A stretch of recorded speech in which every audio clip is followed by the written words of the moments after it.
Now it is time for our grown-up guest. Professor Brian Herrera does a ton at Princeton. He's affiliated with the departments of theater, American studies, gender and sexuality studies, and Latino studies. And he was actually my freshman year academic advisor, so I'm going to be asking him a little bit about my distribution requirements. Give it up, everybody, for Brian Herrera.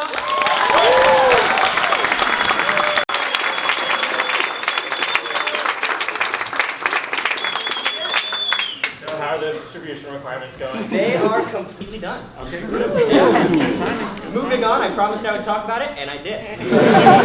Your book, Latin Numbers, came out about a year ago, yeah. and I know you had actually a lot of tie-in merchandise made. Yeah. It just magically appeared under the couch. Yeah, I wasn't able to bring the clock, and the t-shirt is dirty, but I do have some pins. I don't, guard your eyes, I'm a terrible...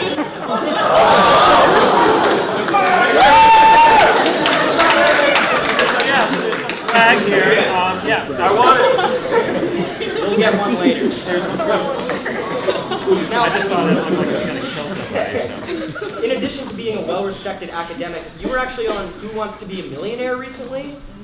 Yes. You were the phone-a-friend? Is that yeah, right? I was the plus one. Okay.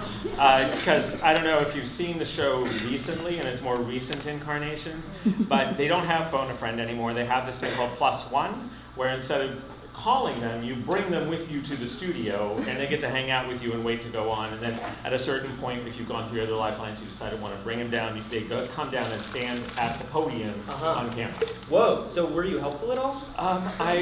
Yeah, I was. Cool. Actually. Yeah, it was a class of 14, Sean Drowan was on there.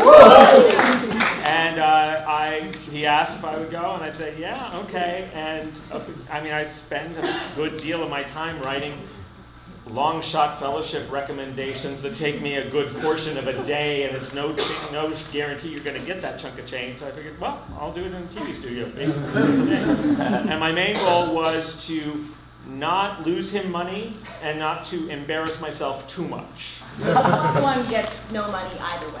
Got no money, just the potential for great humiliation and guilt. And luckily, he called me down on the $50,000 question, which was one of those plateau questions. If you get it right, you can't get below it.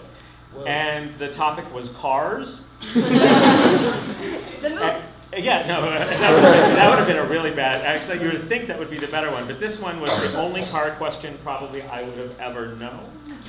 And so I was actually able to help. Are you allowed to say what the question is? Yeah, the episode aired, but it was something about what brand of vehicle is most stolen? And what's that? Honda Civic. You got it right. You would have been a good plus one. Honda? Well, that is real. It was. Oh my God. Yeah, you would have. Honda, everybody. Well, the thing was, is that's what I have. That's why. No, I mean, and I've had Hondas for like the last 15, 20 years, and I moved a lot. And every time I move, the insurance agent goes, well, you know.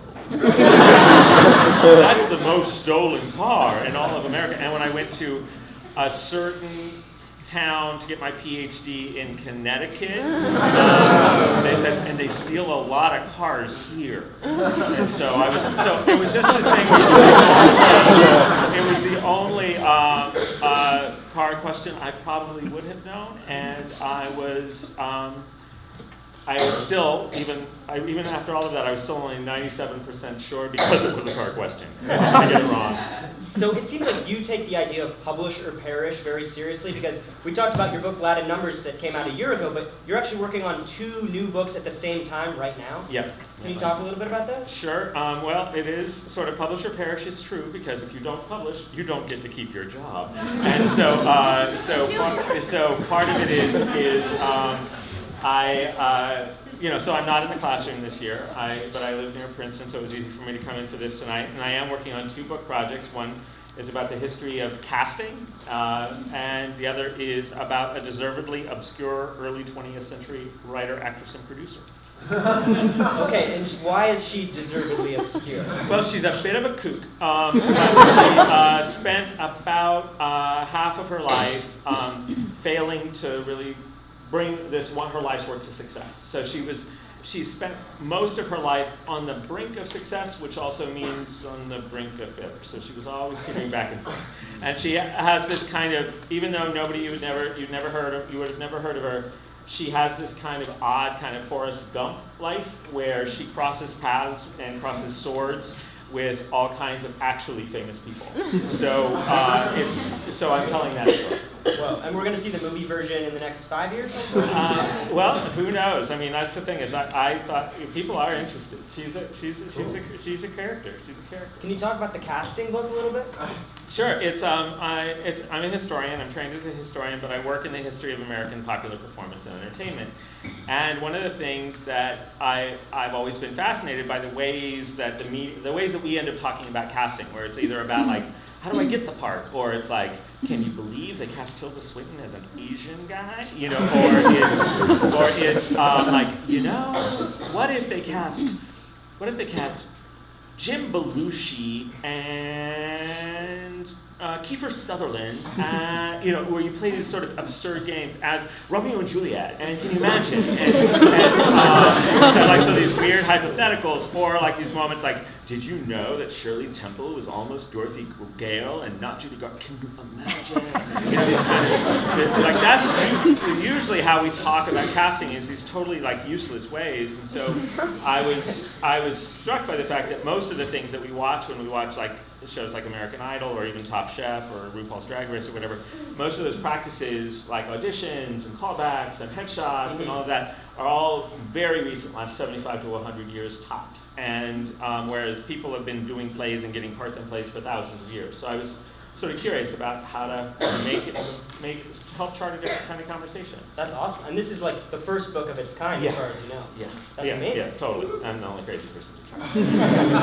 That's super cool. So you also, in addition to publishing a lot, do little mini publishing things all the time, in that you have a very active Twitter handle at Stinky Lulu. And Instagram. And Instagram.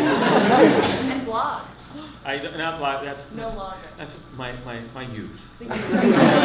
So on those various accounts, you post pictures of all the different theater and other shows that you go to. Yeah. But you also seem to like post a lot of funny captions for like airplane safety photos. Yeah. That's pretty weird. That's my floating baby project, where it's a game that started basically when they took away the dearly beloved, dearly departed Sky Mall from your airplane seat. I had lost what had been a decades-long habit of trying to pick the one thing I would want on every page. And so I didn't have my little pre-flight entertainment anymore when the Sky Mall catalog went away. So of course, by habit, I reached in the pocket and grabbed the thing. And what was it? It was those crazy line drawings of how to not die. And so I was just fascinated by them. And there was this one that caught my eye. And I took a little picture of it, and it was a picture of a baby in a diaper and a little life preserver all by itself in the night in the ocean. And above it was in a circle, a light bulb. And so I thought, that is the weird, what is that supposed to do? If you're a baby reading this, exactly. You will understand. What is a baby or you can take from this as a mechanism of survival? But I had this idea. I was like, oh. And I wrote a little cap. I thought of this little joke in my head, and I sort of put it on Instagram, and it was like, floating baby gets her best ideas at night. And I posted it, and I thought, that's a silly. And then it got a lot of likes. I would have totally put it on GroupMe. And so it was just this thing. And then I started getting, like a few weeks later, somebody sent me back, and then a friend of mine is married to a very prominent children's book author who I admire a great deal, a guy named Mo Willems, who wrote a book called Don't Let the Pigeon Drive the Bus, the Elephant and Piggy stories, also had written for Sesame Street and Saturday Night Live, so like a legit cool guy. And so my friend, his wife Cheryl, said, Mo thought that was the funniest thing he had seen in a long time. He was cracking up about that all weekend, and I was like, okay, I'll do more. For Mo, I'll do it. And so then it became a thing I do when I get on the plane. The rule is, I get on the plane, I pull out the phone, I pull out the thing, I pick a picture. I have to pick a picture, and I come up with a caption. All of that has to happen before they close the door. So I have to pick a picture, write the caption, post it before the door closes, and I have to go to airplane mode. So every flight I do that, and it sort of is this way to sort of find a little bit of creative solace in the middle of a crazy travel day, and it's developed quite a following.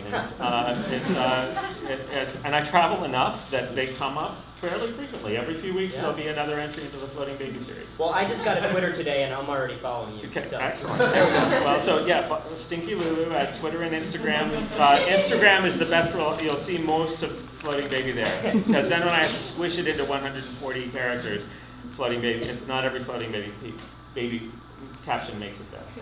So since you're so experienced captioning photos from airplane safety manuals, Oh. we're going to play a little game with you because we thought it would be fun to have you caption some photos on the show. So this first one will probably be pretty easy for you. Everyone get a view? Now your phone is about to go on airplane mode in about 15 seconds, so try your best. Stop your seatbelt. So, Hector wasn't sure why. No, okay. No. Baby Timmy hated when Baby Tina got the good nipple.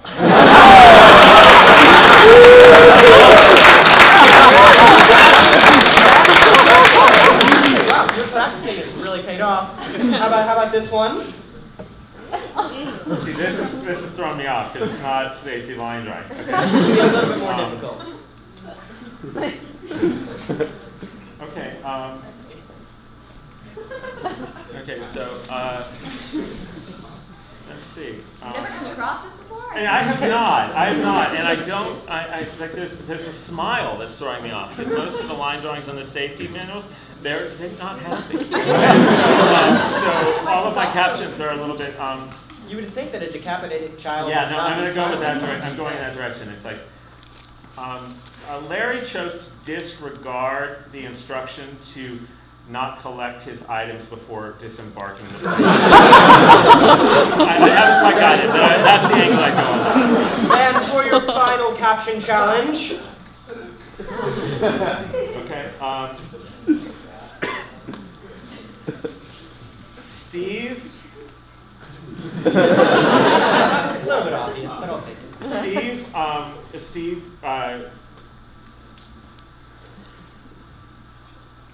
Steve wanted to show the world that airplane mode didn't actually work. You know, like Steve came. I got it. And